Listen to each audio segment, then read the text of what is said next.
Hey everyone, welcome to English Breakthrough. I'm Sophia, and today we're talking about something that holds so many English learners back: confidence.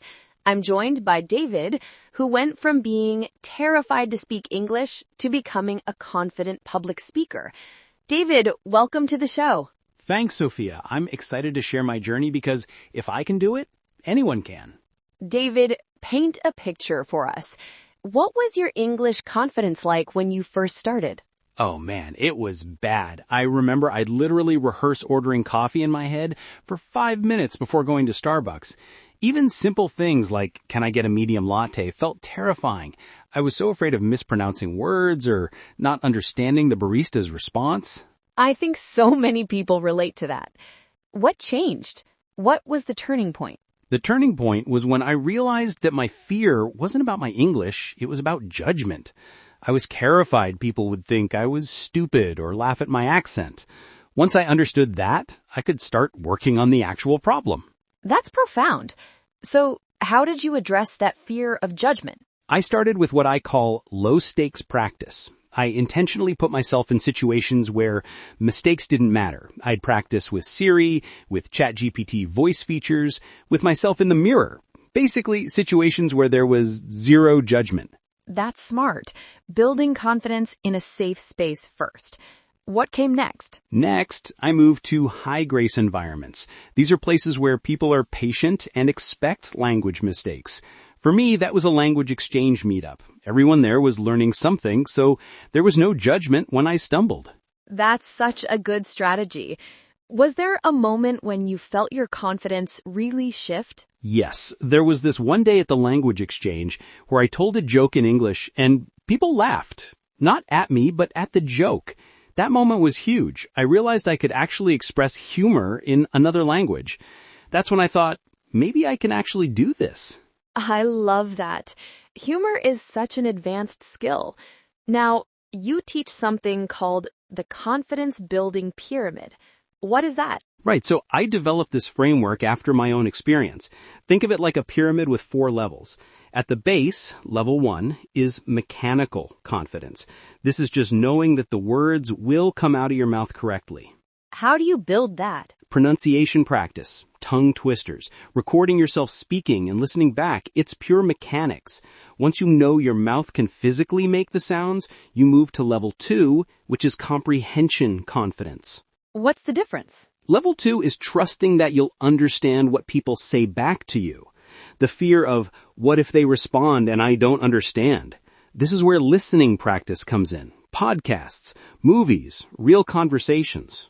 Okay, what's level 3? Level 3 is interactive confidence, the ability to handle real-time conversations, including unexpected questions or changing topics. This only comes from actual practice with real people. And the top of the pyramid? Level 4 is expressive confidence.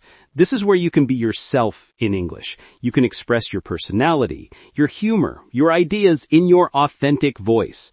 This is the goal, but it takes time to get here. That framework is so helpful.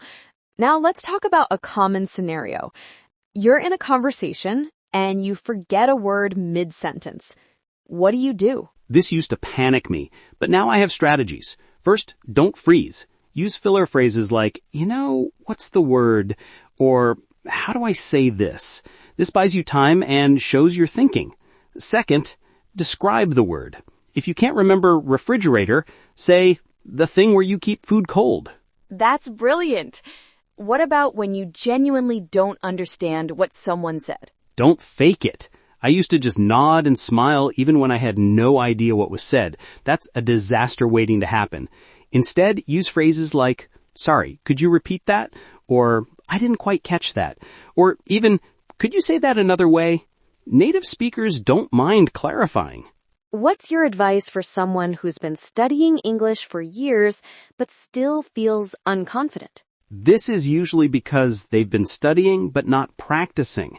Here's the hard truth. You can know all the grammar rules and vocabulary in the world, but if you're not speaking, you won't build confidence. It's like learning to swim by reading books about swimming. So what's the first step for someone who's stuck? Start speaking today. I don't care if it's to yourself, to a voice recording app, to a language partner online. Just start speaking out loud. Set a timer for 5 minutes and talk about anything.